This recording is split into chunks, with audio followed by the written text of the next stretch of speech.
अब शुरुआत करते हैं, बात करते हैं एक बार फिर कैसे भाषाई मर्यादा लांघी जा रही है सियासत में और कैसे उल जुलूल बयान देकर चर्चाओं में आने की कोशिश की जा रही है। महुआ मोइत्रा की बात, सियासत में वैचारिक मतभेद होने चाहिए, लोकतंत्र की यही खूबसूरती है, लेकिन इन दिनों सियासी बयानबाजी ऐसी हो गई है मानो कोई शिष्टाचार बचा ही ना हो। एक तरफ पीएम मोदी की दिवंगत मां के लिए अपशब्द कहे गए तो बंगाल से सर तन से जुदा जैसा बयान सामने आ गया। टीएमसी सांसद महुआ मोइत्रा ने अमित शाह के बारे में बेहद भड़काऊ बयान दिया। घुसपैठियों के सवाल पर महुआ मोइत्रा ने कहा कि अमित शाह सीमाओं की सुरक्षा नहीं कर पा रहे हैं। पीएम मोदी घुसपैठियों के आने की बात कहते हैं तो पहली पंक्ति में बैठकर अमित शाह बेशर्मी से ताली बजाते हैं। हद तो तब हो गई जब महुआ मोइत्रा ने कह दिया कि अमित शाह का सिर काटकर मेज पर रख देना चाहिए। महुआ के इस बयान से बीजेपी गुस्से में है। निशिकांत दुबे ने इसे लोकतंत्र के लिए खतरा बताया तो रमेश बिधूड़ी ने भी महुआ मोइत्रा पर हमला बोला। প্রধানমন্ত্রী 15ই আগস্টে তিনি লালকেল্লায় দাঁড়িয়ে বলছিলেন যে অনুপ্রবেশকারী যে ভারতের যে আমাদের জনবিন্যাস সেটা জনগণ বিন্যাস সেটা নাকি বদলে যাচ্ছেন, ডেমোগ্রাফিক একটা চেঞ্জ হচ্ছে, এইসব বলছিলেন। তিনি যখন এই কথাগুলো বলছিলেন প্রথম সারিতে তার স্বরাষ্ট্রমন্ত্রী নির্লজ্জভাবে দাঁড়িয়ে হ্যাঁ হ্যাঁ করে তিনি হাততালি দিচ্ছেন। আমি জিজ্ঞেস করছি, যদি ভারতের সীমান্ত রক্ষা করার আমাদের কেউ নেই, যদি অন্য দেশের মানুষরা রোজে শয়ে শয়ে লাখে লাখে কোটি কোটিতে ঢুকে যাচ্ছে, যে আমাদের মা বোনদের উপর চোখ দিচ্ছে, আমাদের জমি কেড়ে নিচ্ছে, তা তোমার প্রথমেই তো অমিত শাহের মাথাটা কেটে তোমার টেবিলে দেওয়া উচিত। যে স্বরাষ্ট্রমন্ত্রী এবং যে স্বরাষ্ট্র মন্ত্রক দেশের বর্ডারকে রক্ষা করতে পারে না, যে প্রধানমন্ত্রী নিজেই বলছে যে বাইরে থেকে লোক এসে আমাদের মা বোনদের দিকে নাকি চোখে নজর দিচ্ছে, নাকি কি চোখ মেলাতা হিন্দিতে কি একটা বললো নাকি শব্দ, আমাদের জমি দখল করে দিয়েছে, ভাই তার দোষটা কার? দোষটা আমাদের না দোষটা আপনার? तो आपने बिहार में तो देखा ही था कैसे प्रधानमंत्री की माताजी को गाली देने पर बवाल मचा हुआ है। महुआ मोइत्रा एक कदम और आगे निकल गई हैं। वो गृह मंत्री का सर कलम करवाने की बात कर रही हैं। वो ये कह रही हैं कि अगर बांग्लादेशी घुसपैठ हो रही है, अगर लोग आ रहे हैं तो जिम्मेदारी गृह मंत्री की है और वो अपनी जिम्मेदारी पूरी नहीं कर पा रहे तो उनका सर काटकर प्रधानमंत्री की मेज पर रख देना चाहिए।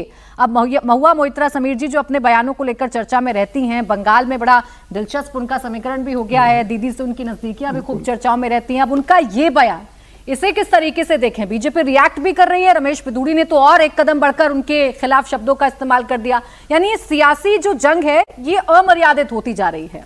निश्चित रूप से महुआ मोइत्रा तो वैसे भी इसके लिए जानी जाती है कि भाई उन्होंने अपना पासवर्ड दुबई में दे दिया था, संसद सदस्यता चली गई, फिर जीत कर आई, फिर अपने ही पार्टी के सांसद कल्याण बनर्जी से उनका जो लड़ाई झगड़ा हुआ वह भी सार्वजनिक हुआ। और इस तरीके की भाषा का प्रयोग करना एक देश के गृह मंत्री के लिए कि भाई सिर काट के टेबल पर रख देना चाहिए और घुसपैठियों को नहीं रोक पा रहे। भाई घुसपैठियों को रोकने के लिए और आइडेंटिफाइड करने के लिए तो जो चुनाव आयोग कोशिश कर रहा है उसका ममता बनर्जी विरोध कर रही है। कल ही ममता बनर्जी ने कहा कि अगर चुनाव आयोग बंगाल में कोशिश करेगा तो कोई भी डॉक्यूमेंट्स मत दीजिए, मैं देख लूंगी चुनाव आयोग को मुझे क्या करना है। बंगाल में पश्चिम बंगाल की बॉर्डर तो बांग्लादेश से लगती है ना, कैसे घुसपैठी वहां घुसाए जाते हैं, कैसे उनका आधार कार्ड कौन बना रहा है, कौन उन्हें संरक्षण दे रहा है, कौन उन्हें अपना वोट बैंक बना रहा है। और अभी तो खबर आई थी ना कि ममता बनर्जी ने, अधीर रंजन चौधरी ने कहा था कि ममता बनर्जी ने अपना 35 से 40 लाख का वोट बैंक घुसपैठियों का पूरा तैयार करके रख लिया है। तो ये सबको पता है कि भाई घुसपैठियों का सहानुभूति किसकी है। अमित शाह ने अभी जो रैली की थी आसाम में, तब उन्होंने कहा था कि राहुल गांधी जो बिहार में रैली कर रहे हैं वो घुसपैठ बचाओ रैली है। तो मुझे लग रहा है कि जब घुसपैठियों का मामला आता है तो ये सिर्फ कोई भारतीय जनता पार्टी का काम नहीं है कि सिर्फ घुसपैठियों को बचाए, ये पूरे देश की समस्या है और सारे देश के राजनीतिक दलों को इस मामले में साथ में आना चाहिए। लेकिन इस तरीके से जिस तरीके से जो बयान देने की शुरुआत हो चुकी है, पहले छोटे स्तर पर स्थानीय कार्यकर्ता देते थे, अब पार्टी के मंत्री देते हैं, पार्टी के राष्ट्रीय अध्यक्ष बयान देते हैं, पार्टी के बड़े नेता सांसद इस तरीके से बयान देंगे कि देश के गृह मंत्री के लिए, प्रधानमंत्री की मां के लिए इस तरह के अपशब्दों का प्रयोग करेगा। मुझे लग रहा है बहुत गंभीर और बहुत चिंता का विषय। राजनीतिक सुचिता बने रहना चाहिए, वैचारिक मतभेद कितना हो इस तरह के शब्दों का प्रयोग मत कीजिए। अगर आप इस तरह के शब्दों का प्रयोग करेंगे, इस तरह की भावना करेंगे तो आपका कार्यकर्ता जमीन पर तो हिंसा करेगा ही। आप उसको कैसे रखोगे? जब आप ये कहोगे कि अमित शाह का सर काट के टेबल पर रखना चाहिए, तो बंगाल में तो क्या ममता बनर्जी के कार्यकर्ता भारतीय जनता पार्टी कार्यकर्ताओं के साथ मारपीट नहीं करेंगे? तो मुझे लग रहा है कि महुआ मोइत्रा के ऊपर एफआईआर दर्ज होना चाहिए इस मामले में। यह किसी भी स्थिति में क्षमा योग्य बयान नहीं है। या तो वो माफी मांगे, ममता बनर्जी बनर्जी माफी मांगे, अन्यथा उनके खिलाफ एफआईआर दर्ज हो। हालांकि एफआईआर दर्ज हुई है उनके खिलाफ, लेकिन मुझे लगता है कि अच्छी शुरुआत नहीं है। जिस तरीके से आप पिछले 7 दिन के अंदर बयान आए, प्रधानमंत्री मोदी की मां को लेकर बयान आए और दूसरे नेताओं को लेकर आए, और उसको आगे बढ़ाते हुए अगर महुआ मोइत्रा ये कर रही है तो मुझे लग रहा है ये राजनीति ठीक नहीं। और बंगाल का तो चुनाव बहुत दूर भी नहीं है, अब बंगाल के चुनाव में फिर क्या स्थिति कोई कम भी नहीं है ना समीर जी। अब महुआ मोइत्रा ने अगर सिर काटने को लेकर कहा, उन्होंने गृहमंत्री को लेकर अगर ऐसा बयान दिया, जो रिएक्शन बीजेपी की तरफ से आया वो रिएक्शन भी कहा जा सकता है कि बिल्कुल भी सम्मानजनक नहीं है, या वो रिएक्शन भी स्वीकार्य नहीं है। हालांकि वो डिलीट कर दिया गया है, रमेश पिदुड़ी जी का वो ट्वीट अब नजर नहीं आ रहा है, लेकिन जिन शब्दों का इस्तेमाल उन्होंने किया वो शब्द भी विनोद जी कहा जा सकता है कि मर्यादाओं को तार तार करने वाला है, और सब में मानो होड़ सी लग गई है कि तुमने ये कहा तो हम एक कदम आगे बढ़कर ही कहेंगे। यही दिक्कत है प्राची कि हमारे दाग अच्छे, तुम्हारे दाग खराब वाला जो है ना। मैं बार बार कहता हूं कि घर सीढ़ियों की सफाई हमेशा ऊपर से होती है। भाई रमेश पिदुड़ी जी को तो कतई हक नहीं है किसी पर टिप्पणी करने का। उनके पुराने बयान पार्लियामेंट के अंदर जो उन्होंने बोला अपने सब फेलो सांसद के लिए विपक्ष के, या चुनाव के दौरान आतिशी मरलेना के लिए जो बोला था कि पिताजी को लेकर के, तो वो तो खैर कम से कम न रिएक्ट करें। अच्छा बीजेपी उनको पीछे ही रखे।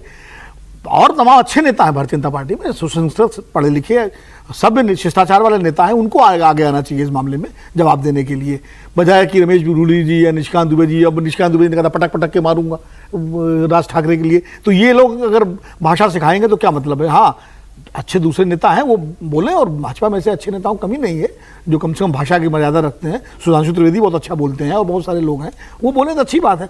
मुझे लगता है कि ये बीमारी सारे दलों को लग गई है, भाषा की मर्यादा की। और इसीलिए मैं कहता हूं कि एक तो पहली बात जो बिहार की घटना हुई तो बिल्कुल ही शर्मनाक, दंडनीय, निंदनीय ही, और ऐसी जितनी घटनाएं अतीत में हुई वो भी उतनी ही निंदनीय और दंडनीय थी।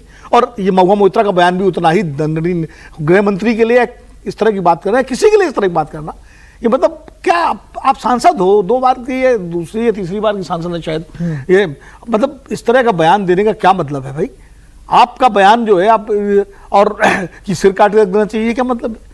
कोई इसका कोई औचित्य है? किसी आप आलोचना करो, राजनीतिक आलोचना करते हैं आप, उनकी करो, वो आप भी करें, बिना आप इस्तीफे की मांग कीजिए जैसा मैं आप करते हैं हमेशा। मैं बार बार कहता हूं कि पहले आलोचनाएं बड़े नेताओं की तो हम सुनते ही थे, इवन जो प्रदेश स्तर के भी नेता थे वो भी भाषा की मर्यादा रखते हुए एक दूसरे पर बड़े तीखे हमले करते थे, लेकिन उसमें कहीं भी ऐसा नहीं होता था कि कोई मर्यादा टूटे। इधर ये पिछले कई वर्षों से ये ऐसी बीमारी लग गई है कि होड़ सी लगी हुई है विवादित बयान देने की और घटिया बयान देने की। मुझे लगता है इस मामले में, महुआ वाले मामले में, ममता बनर्जी को बिल्कुल स्पष्ट रूप से इसका खंडन करना चाहिए। इस पर जो है उनको जो है संज्ञान लेना चाहिए और तायद करनी चाहिए अपने नेताओं को भविष्य में इस तरह कोई बयान नहीं देंगी। और इसी तरह जो बिहार की घटना हुई है उसमें कांग्रेस को जो है, ठीक है वो व्यक्ति कांग्रेस का कार्यकर्ता वैसा घोषित पदाधिकारी नहीं था, लेकिन कम से कम एक जनरल एडवाइजरी तो इशू कर सकते हैं अपने कार्यकर्ताओं के लिए, कम से कम निंदा करें और जनरल एडवाइजरी करें। और इसी तरह बीजेपी को भी अपने प्रवक्ताओं और कार्यकर्ताओं के लिए एक एडवाइजरी इशू करनी चाहिए ताकि ट्वीट डिलीट करने की नौबत ना आए रमेश पिदुड़ी जैसे लोगों की ट्वीट जो है। बिल्कुल। अब देखिए महुआ मोइत्रा, हर्षवर्धन जी बंगाल में इस तरीके की भाषा का इस्तेमाल कर रहे हैं, वही बंगाल जो कैसे हिंसक झड़पों के लिए जाना जाता है, कैसे वह राजनीतिक लड़ाइयां एक दूसरे की जान लेने पर आमदा हो जाती हैं, ऐसी जगह पर खड़े होकर जब महुआ मोइत्रा कहती हैं कि सिर काटकर मेज पर रख देना चाहिए, तो क्या संदेश आप अपने लोगों को दे रहे हैं, अपने समर्थकों को दे रहे हैं? उकसा रहे हैं क्या? देखिए मैं तो समझ नहीं पा रहा हूं कि आप लोग ये क्यों कह रहे हैं कि उकसा रहे हैं। वही करते आए हैं इसलिए उनकी नेता ये बोल रही है। और देश इसको जरा सोचे कि जिन महुआ मोइत्रा को इस देश की संसद की जो निजता होती है उससे गड़बड़ करने के आरोप में संसद सदस्यता गई थी, उसको कृष्णानगर के लोगों ने फिर चुन लिया। एक तो ममता जी ने टिकट दिया, दूसरा कृष्णानगर। अब आप मान लीजिए मैं कोई गलत काम करूं, चोरी करते पकड़ा जाऊं, उसके बाद भी आप मुझे सांसद विधायक बना दे रहे हैं, तो मेरा तो मन बढ़िया हो गया कि हमारी जनता हमको ऐसे ही देखना चाहती, हमारा नेता भी खुश हो गया। हमारा काम ही अगर यही कि इसी तरह की बयानबाजी करना। और देखिए महुआ मोइत्रा मतलब इनका जो ट्रैक रिकॉर्ड है वो मतलब गड़बड़ होना एक बात है, खतरनाक है। और अगर देश के गृह मंत्री का सर आप मेज पर रखने की बात कह रही हैं और उसके बाद कह रही हैं ये प्रतीक है, उसी बंगाल में आपकी सरकार है, पश्चिम बंगाल में वही ममता बनर्जी 2005 में बांग्लादेशी घुसपैठियों को लेकर लोकसभा में कागज उड़ा देती हैं।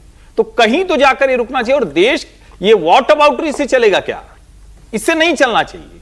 जो जिसको कहते हैं ना कहीं जाकर तो ये रुकेगा ना, डेड एंड कोई होना चाहिए। और गलत बातों का तो बिल्कुल डेड एंड होना चाहिए, अच्छी बात हो तो चल देना चाहिए, गलत बात है तो उसका डेड एंड होना चाहिए। मुझे लगता है जिस तरह का आचरण ये सांसद जी लोग कर रहे हैं, जो कोड ऑफ कंडक्ट बनना है तो संसद के अंदर का बनना चाहिए। क्या कोई सांसद इस तरह की बात, इस तरह की भाषा ये इस्तेमाल करने के बाद संसद बना रहना चाहिए?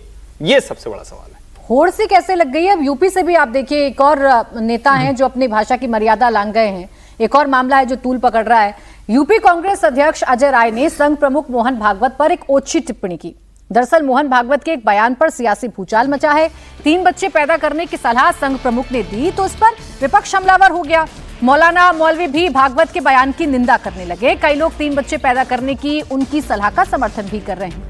लेकिन इस बीच कांग्रेस नेता अजय राय ने संघ पर विवादित टिप्पणी कर दी। उन्होंने कहा कि आरएसएस में ऊपर से नीचे तक कुंवारों की फौज है। भागवत को चाहिए कि पहले अपने संगठन में नियम लागू करें। भागवत पहले आरएसएस के लोगों की शादी करवाएं। 3 बच्चे पैदा करने का नियम पहले संघ के लिए लागू करें। अजय राय के इस दौरान संघ के लोगों के लिए बेहद अपमानजनक शब्दों का, आपत्तिजनक शब्दों का इस्तेमाल उन्होंने किया। दरअसल मोहन भागवत ने 3 बच्चे पैदा करने की सलाह दी थी और कहा था कि जन्मदर 3 से कम हो तो परिवार लुप्त हो जाता है, जिस पर अजय राय ने कहा कि पहले संघ के लोगों को शादी करनी चाहिए, उनके लोगों की शादी करवाएं आप। भागवत ने 3 संतान सुनिश्चित करने की बात कही, जिस पर अजय राय का ये बेतुका बयान सामने आया। ये आपत्तिजनक बयान उनका सामने आया है और उन्होंने कुछ ऐसे शब्दों का इस्तेमाल किया जो शब्द हम आपको सुनवा भी नहीं सकते, जिस शब्द का जिक्र हम नहीं कर सकते। लेकिन उनकी बात के कहने का मतलब ये था कि 3 बच्चे पैदा करने की बात अगर कह रहे हैं संघ प्रमुख मोहन भागवत, तो उन्हें पहले अपने संगठन पर इसे लागू करना चाहिए। क्या कहा अजय राय ने, सुनिए। बड़ा इन्होंने ऐसा प्रश्न किया है देश से कि जो खुद पे लागू नहीं है उनके ऊपर। आरएसएस के लोगों को पहले शादी खुद करनी चाहिए।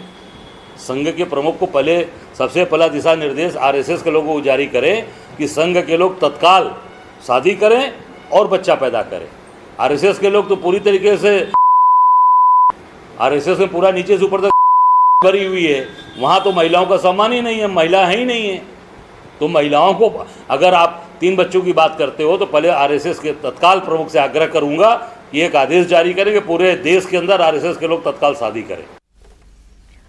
अब अजय राय तो भाषा की मर्यादा लांघ गए, लेकिन इस पर अब अलग अलग तरीके की प्रतिक्रियाएं सामने आ रही है। यूपी के पूर्व मंत्री मोहसिन रजा ने अजय राय के बयान को शर्मनाक बताया और कहा कि वो दौर याद करें जब लोगों की पकड़ पकड़ कर नसबंदी कराई जाती थी।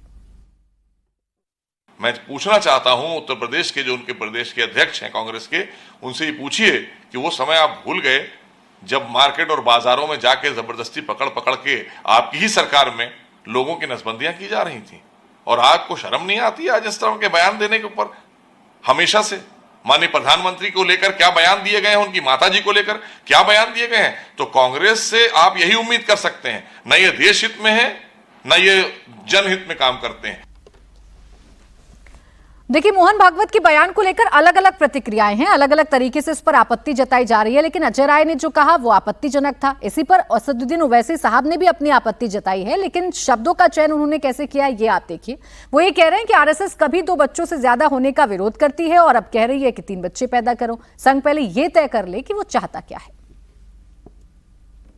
आप हमेशा गाली देते रहे कि मुसलमान आबादी बढ़ा रहा है, ओवरटेक कर रहा है, इनके हर स्टेटमेंट में आरएसएस के। अब कह रहे हैं कि 3 बच्चे पैदा करो आप। फिर ये लोग बोलते थे कि पॉपुलेशन कानून बनाया जाए कि जिसके 2 बच्चे ज्यादा होंगे उनको गवर्नमेंट जॉब ना मिले। इनके बीच आरएसएस के एक मेंबर ने राज्यसभा में एक प्राइवेट बिल भी पेश किया था। तो अब आरएसएस ये कह रही है कि 3 बच्चे आप पैदा करिए। तो हम ये जानना चाह रहे हैं कि अचानक तब्दीली कैसे आ गई। देखिए, किसी के बयान का विरोध किया जा सकता है जैसे असदुद्दीन ओवैसी साहब कर रहे हैं, लेकिन अजय राय ने जो कहा या किया हर्षवर्धन जी, उसे कैसे समझें? फिर वही सवाल कि नेता, क्या इनको शिष्टाचार की सबसे ज्यादा जरूरत है? क्या पहले इनको शिक्षा देनी होगी नेता बनने से पहले, तब जाकर ये समाज में आए या राजनीति करें? देखिए, जो लोग नहीं जानते हैं उनको जानना चाहिए कि अजय राय मूल रूप से संघ के प्रचारकों के ही चरणों में बैठकर राजनीति करते रहे। इसको जान लीजिए। पहले बनारस के जो लोग हैं वो जानते हैं। तो मूल रूप से उन्हीं के आशीर्वाद से बढ़े हैं, उन्हीं के आशीर्वाद से टिकट भी मिलता था जिन्होंने अपना विवाह नहीं किया है। दूसरा, अगर वो और समाजवादी पार्टी के कुछ नेता मैंने सुना कि कह रहे हैं कि ये तो अवध की भाषा है। मैं भी अवध का हूं भाई, वो तो नहीं बोलते जो बोला है। और अगर वो बोलते हैं तो क्या अगली यात्रा जब राहुल गांधी की उत्तर प्रदेश में होने वाली है तो अजय राय जी उन्हीं शब्दों से राहुल गांधी जी को बुलाएंगे? क्योंकि संघ प्रचारक शादी नहीं करता है, वो तो देश के लिए त्याग करता है। उसने तो तय किया, जैसे हेडगेवार जी ने कह दिया था कि भाई ये जन्म तो हमारा भारत माता के लिए, अगले जन्म में अपने सुख का सोच लेंगे। लेकिन राहुल गांधी जी तो अपने सुख का सोचते हैं, फिर भी शादी नहीं की है। तो अजय राय जी क्या उसी नाम से बुलाएंगे, वही शब्द इस्तेमाल करेंगे राहुल गांधी के लिए जो उन्होंने संघ प्रचारकों के लिए किया है? और कम से कम सुनना चाहिए भाई, आप तो वहीं से निकले हैं, मूल इनका वहीं का है। लेकिन जो लोग नहीं भी हैं, मोहन जी ने जब ये बात कही तो इतनी बढ़िया बात कही, उसकी प्रशंसा होनी चाहिए थी। तो पता नहीं कहां कहां से कूड़ मगज टाइप की चर्चा शुरू हो गई। उन्होंने कहा मैं तो प्रचारक हूं, मुझे तो बहुत कहने का अधिकार नहीं। उनका मतलब यही था भाई हमने तो शादी ब्याह नहीं किया, हम तो बच्चे नहीं कर रहे हैं। लेकिन जो विज्ञान कहता है, जो दुनिया भर के लोग कहते हैं कि भाई 2.1 का TFR फर्टिलिटी रेट जो होता है, जो रिप्रोडक्शन यानी जितनी पॉपुलेशन है उतने लोग आए, तो मैं ये मानता हूं कि वो गणित वाला ठीक है, लेकिन 2.1 को आप 2 मत मानिए, 3 मानिए। उन्होंने कहा उससे ज्यादा भी मत करिए, उन्होंने ये भी कहा। और आगे वो ये भी कहते हैं कि ऐसा नहीं हिंदू मुसलमान सबके बच्चे कम हो रहे हैं, जनसंख्या से नहीं नीयत से दिक्कत है। अब इतनी अच्छी बात करने वाला एक संत पुरुष, उसके लिए आप ये बात कर रहे हैं। और मैं फिर कह रहा हूं, क्या आप में ये साहस होगा कि राहुल गांधी जी के लिए यही शब्दावली आप उपयोग कर पाए? ये हिम्मत है? और जो लोग कल से लिख रहे हैं वो सब बताएं कि क्या ये कहने की जरा सी भी हिम्मत है। और देखिए, ये डिबेट जब कोई अच्छी डिबेट होती है तो उसमें नेता लोग क्या करते हैं, वो जैसे हवन होता था पहले, यज्ञ होता था ना, तो उसमें राक्षस आके हड्डी डालते थे। इतनी सुंदर चर्चा थी ये। 3 दिनों में मोहन जी ने इतने विषय दिए हैं, देश को उस पर बात करनी चाहिए, कुछ रास्ता निकालना चाहिए। वो क्या कर रहे हैं, अपने बयानों की हड्डी डाल रहे हैं। अब आज के समय में तो कोई राम और लक्ष्मण को नहीं लगाया जाएगा कि आप गुरुकुल के आश्रम के चारों तरफ तीर धनुष लेके खड़े रहिए, और कोई विश्वामित्र नहीं। लेकिन आज के समय में क्या है, जनता के पास है वो ताकत। तो अजय जी के पास तो कोई सीट भी नहीं है महुआ जी की तरह खोने के लिए। तो ये भी है, ऊपर से लेकर नीचे तक अब जब इस तरीके की शब्दावली का इस्तेमाल किया जाता है, जब नेता विपक्ष के बयान को लेकर भी खूब चर्चा हुई, जिस तरीके की भाषा का इस्तेमाल प्रधानमंत्री को लेकर किया, फिर उसके बाद कांग्रेस के मंच से गाली गलौच हो गई, और अब अजय राय यूपी के नेता ऐसे बयान देंगे, तो सवाल तो पूछा जाएगा कि हो क्या रहा है? क्या नफरत इतनी बढ़ गई है राजनीति में विनोद जी, जो ऐसी भाषा, ऐसे शब्द निकल कर आ रहे हैं? नहीं, सवाल बिल्कुल पूछा जाना चाहिए। मुझे लगता है जब विचारहीनता, विचार शून्यता होती है तब इस तरह की भाषा का इस्तेमाल होता है। कोई भी हो, विचारवान पुरुष जो है, विचारवान व्यक्ति, पुरुष महिला मतलब व्यक्ति से मैं बात कर रहा हूँ, विचारवान व्यक्ति हमेशा वैचारिक बहस करता है। संघ प्रमुख मोहन भागवत जी ने अपना एक विचार रखा, उससे आपकी असहमति हो सकती है, उससे सहमति हो सकती है।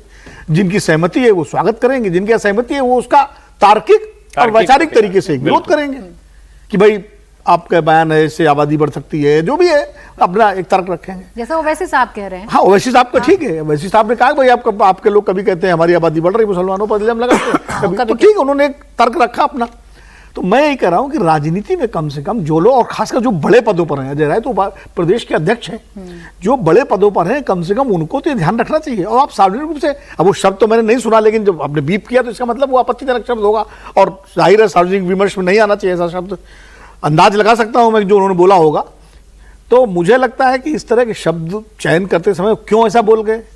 अब एक तो सबसे बड़ी बात यह है कि मोहन जी ने अपने भाषण में, जो 3 दिन का उनका हुआ, मैंने पूरा भाषण भी उनके सुने और टेलीविजन पे और प्रेस कॉन्फ्रेंस भी सुनी। ठीक है, उन्होंने बहुत सारे मुद्दे दिए, उन्होंने 75 साल वाला भी दिया, हिंदुत्व का भी बताया, हिंदू राष्ट्र के बारे में बात की, जो उनका जो विचारधारा संघ की है, जिसके वो शीर्ष पुरुष है, उन्होंने रखा। अब उस पर देश में विमर्श हो, विरोध करने वाले उसका तार्किक विरोध करें, सहमति करने वाले उससे सहमति दें, लेकिन गाली गलौज की भाषा, ऐसी भाषा जो असभ्यता वाली हो, उसका इस्तेमाल कतई नहीं होना चाहिए। और मैं बार बार कह रहा हूं कि पार्टी नेतृत्वों को, नेताओं को इसका संज्ञान लेना चाहिए। जैसे अभी हर जी ने चुनौती दी है जरा को कि राहुल गांधी के लिए ऐसा बोलेंगे क्या, मैं तो कहता हूं राहुल गांधी के लिए भी बोले तो भी उसकी आलोचना की जानी चाहिए। नहीं, आलोचना तो हो, मैं कह रहा हूं क्या जो लोग कह रहे हैं कि ये शब्द इस्तेमाल होता है उनके लिए मैंने, हाँ, मैं कह रहा हूं कि ये किसी के लिए नहीं बोलना चाहिए भाई। और सबसे बड़ी बात ये है प्राची कि जब बड़े नेता इस तरह का बयान देते हैं, मैं बड़ा इसलिए मानता हूं प्रदेश अध्यक्ष, तो नीचे जो जिले इस तरह का कार्यकर्ता है उसको तो खुली छूट मिल जाती है कुछ भी बोलने की, कि अरे भाई अध्यक्ष जी ने बोल दिया तो वो नीचे भी विमर्श में जाता है। तो मुझे लगता है इस तरह की चीजों से बचना चाहिए और खेद प्रकट करना चाहिए। इसको एक लाइन में संदर्भ जोड़ दूं, चूंकि भाषा की चर्चा हो रही, किसी महिला का पति नहीं तो उसको विधवा कहते हैं, किसी पुरुष का नहीं तो उसको विधुर कहते हैं, विदुर कहते हैं, किसी का विवाह नहीं हुआ तो उसको कुंवारा कहते हैं, वो नहीं कहते जो अजय राय कह रहे हैं। सभ्य भाषा का इस्तेमाल नहीं करेंगे। एक लाइन फिर देखिए, असम की भी एक दिलचस्प खबर है। अजय राय तो उत्तर प्रदेश के अध्यक्ष है। अजय राय को तो अपने कांग्रेस के राष्ट्रीय अध्यक्ष जो थे के कामराज, उनकी बात को तो कम से कम ध्यान रखना चाहिए। कामराज भी अविवाहित थे और वही कामराज थे जिन्होंने शास्त्री जी को प्रधानमंत्री बनाया, जिन्होंने इंदिरा गांधी को प्रधानमंत्री बनाया। और जब कामराज से तमिलनाडु में पूछा गया, जो तमिल ज्यादा बोलते थे, हिंदी उनको बिल्कुल नहीं आती थी, तो उनसे तमिल में जब पूछा गया कि भाई आप अविवाहित है तो क्या माना जाए कि संघ के प्रचारक भी अविवाहित होते तो आप संघ से बहुत प्रभावित है? तो कामराज ने कहा था कि भाई संघ से मैं वैचारिक रूप से बहुत दूर हूं, उनके विचारधारा को पसंद नहीं करता, लेकिन उनके प्रचारकों की जो राष्ट्रभक्ति है मेरे अविवाहित को उससे देखा जा सकता है। मैंने भी अपने राष्ट्र के लिए अपना जीवन समर्पित किया, इसलिए मैं अविवाहित हूं। और संघ के प्रचारक भी शायद उसी लिए अविवाहित रहते हैं कि वो अपने जीवन राष्ट्र को समर्पित करते हैं। तो कामराज जब इस तरह की बात कर सकते हैं, जो कांग्रेस के राष्ट्रीय अध्यक्ष रहे संघ को लेके, तो अजय राय को यह भी देखना चाहिए। और वो महिलाओं का जिक्र कर रहे थे कि भाई संघ में महिलाओं का सम्मान नहीं है।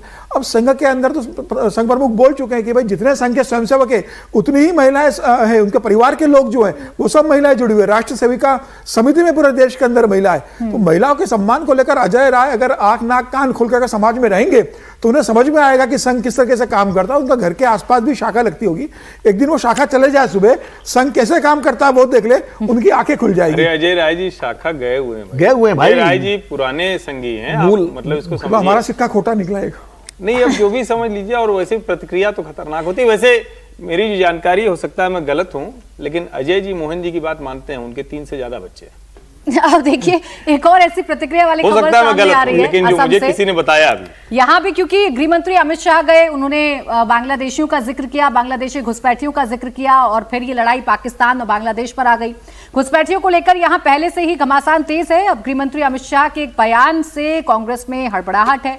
असम में कांग्रेस के सबसे बड़े नेता और पूर्व सीएम के बेटे गौरव गोगोई तिलमिला उठे हैं। शाह ने कहा कि बार बार पाकिस्तान जाने वाले के हाथ में असम की सत्ता नहीं सौंपी जा सकती, जिस पर गौरव गोगोई ने रिएक्ट करते हुए लिखा कि असम बांग्लादेश जाने वालों पर भरोसा नहीं करेगा। गौरव गोगोई ने अमित शाह के भाषण को शेयर करते हुए यह पलटवार किया। आप सुनिए कैसे अमित शाह ने असम की सियासी जंग को और तेज कर दिया है। अब असम का नेतृत्व घुसपैठियों को संरक्षण देने वाला नेता नहीं कर सकता। असम का नेतृत्व बार बार पाकिस्तान जाने वाला नेता नहीं कर सकता। असम का नेतृत्व घुसपैठियों को एंक्रोचमेंट कराने वाले लोगों को नहीं दिया जा सकता। असम का नेतृत्व भ्रष्टाचारियों को नहीं दिया जा सकता।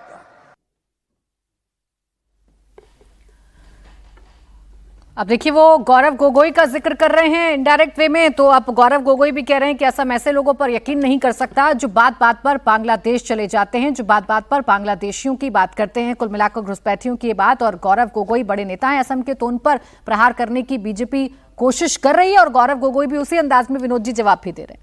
ये तो दोनों लोगों ने पॉलिटिकल बात की, इसमें कोई ऐसी बात भाषा का तो मामला ना अमित शाह जी ने कोई मर्यादा लांघी है और ना उन्होंने गौरव गोगोई ने। हाँ, अमित शाह जी ने अप्रत्यक्ष रूप से, चूंकि गौरव गोगोई की पत्नी पर एक आरोप लगाया हेमंत विश्व शर्मा ने कि वो पाकिस्तान का कोई एनजीओ है शायद उसके साथ काम हाँ वो सच है, उन्होंने स्वीकार किया काम करती हैं। तो देखिए किसी एनजीओ के साथ काम करना कोई अपराध नहीं है। और कब करती थी, क्या करती थी, बहुत सारे भारत के तमाम सारे एक्टिविस्ट रहे जो पाकिस्तान की एनजीओ के साथ जुड़ते रहे। बहुत लोग यहाँ पाकिस्तानी मीडिया के संवाददाता के रूप में काम करते रहे। लेकिन अगर उनके खिलाफ कोई देश के विरोध में काम करने का आरोप अपराध है तो उस पर कार्रवाई होनी चाहिए। लेकिन अब राजनीतिक आरोप है वो, तो अमित शाह जी ने राजनीतिक आरोप लगाया, उसका जवाब गौरव गोगोई ने राजनीतिक तरीके से दिया कि भाई हर बात में आप बांग्लादेशियों की बात करते हैं, बार बार बांग्लादेश की बात करते हैं। तो मुझे लगता है ये राजनीतिक बयानबाजी है, और जैसे जैसे असम का चुनाव नजदीक आएगा इस तरह की बयानबाजियां और बढ़ेंगी। लेकिन अगर राजनीतिक रूप से बयानबाजी होती तो कोई दिक्कत नहीं है, चुनाव में तो ये होगा। हाँ, लेकिन वो बिहार और उत्तर प्रदेश जैसे या पश्चिम बंगाल जैसी भाषा की जो मर्यादा है वो नहीं भंग होनी चाहिए। लेकिन गारंटी कोई नहीं ले सकता, कौन कब क्या बोल दे, क्या लिख दे, कोई भरोसा नहीं है आज की राजनीति में।